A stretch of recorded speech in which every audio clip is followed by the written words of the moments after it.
Tommy, 4-1 win, really convincing for the Lilywhites today. Does it feel good to get the first win of pre-season? Yeah, but I'm not, like I said the other week, whether we win, lose, whatever, we wanted to make sure the performances went in the right direction. We worked hard the other night down at Rochester, but today was a different kettle of fish. I thought we started well. They've come down, that's their team. Like I spoke to a few of their lads, so they're strong. And yeah, obviously there's a bit of possession thing we've got to work on without the ball, but yeah, overall it's a nice win, but it was for me a better performance, and that's the right thing to do, get going in the right direction. Yeah, a few players coming back today as well. Ben Gurham, Billy Bennett, just to name a few. I know there's a few others in there, but is that always the idea, was for them to come in and get the minutes and start? And a few of those actually got 90 minutes as well. Was that the idea, and you're starting to get the shape of your team? Yeah, I mean, we've got more backs though. Obviously Payne we've got a problem with at the moment, we're trying to sort out, but apart from that, that's the way we are. So there's a nice bit of strength in depth there. Yeah, the boys that didn't get a run out, like I was trying to get Tashi 90 minutes today, and I thought he worked his socks off and done really well. And like I said, we had a few boys missing that will get, like Bill's come straight in, got 90, Gordon's got 90, but yeah, it's good to get them back. It gives us that strength in depth. You just went over there, someone like Payne was missing today to a technical issue, but does that show as well that if we do miss someone like Steph and all of his goals, that the players will step up and players will come into that front? Definitely. I mean, this year with the squad we've got, there's a lot of versatility in it, so there is going to be competition for places, and that's what I said to the boys. We've got to have that. You can't just walk in and put your bag by a shirt thinking you're going to start. You've got to train and play. It's an obvious saying, but you've got to treat it like you want to keep your shirt, because there's a lot of competition this year.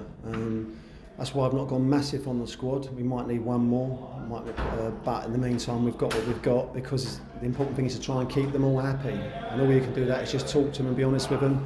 But if you put a shift in and play well, it's simple. You keep your shirt. How impressed was you with, because the first half, lots of the patterns of play were keeping it and mixing it up as well, going long when needed. But how impressed were you with the overall play? Because at half time we could have been 5-6-0 up. There's no way right. Even though we do want to wish the Sheppey keeper a speedy recovery, it still doesn't matter. Yeah, in answer to the boys, relevant to the goalie going off, there's the same 11 on the outfield side, and obviously they got a goal in for the second half. But with us, I'm sort of a bit tired of hearing about the long ball, the short ball.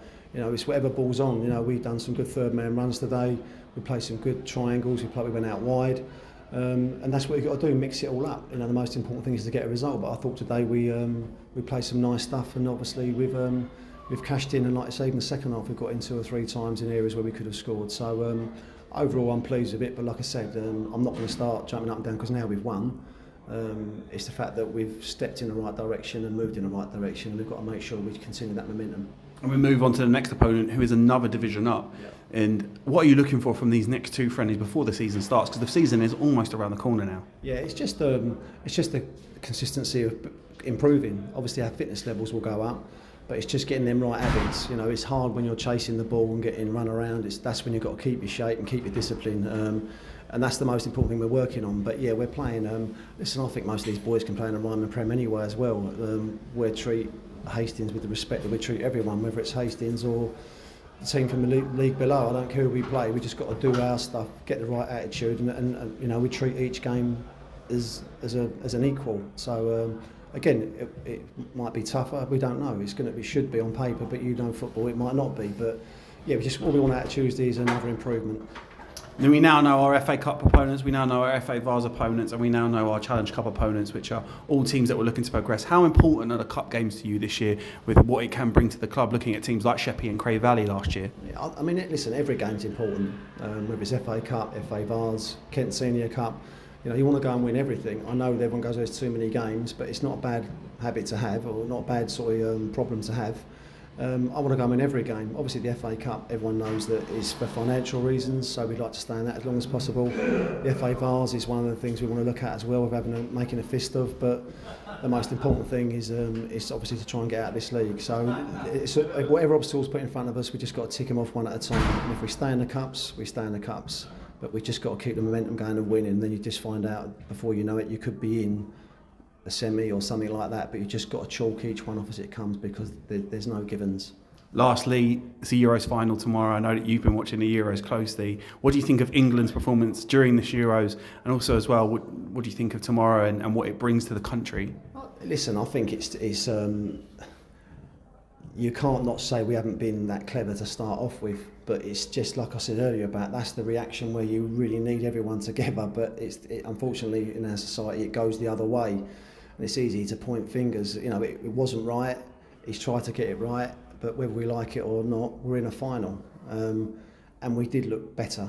Obviously we looked better in the last couple of games especially, so it's just a case of it's a bit like any football club. You know, we all support England, we all want it to win, but when we don't win, we've just got to make sure we don't overreact. But I think now we're sort of turning the table a little bit. Everyone's buzzing for the final, and I just think we all hope we just go there and make a fist of it, and who knows. But I really hope that we do it, because it will just show how football can turn around so quickly. Thank you very much, and see you Tuesday. Cheers, Brandy.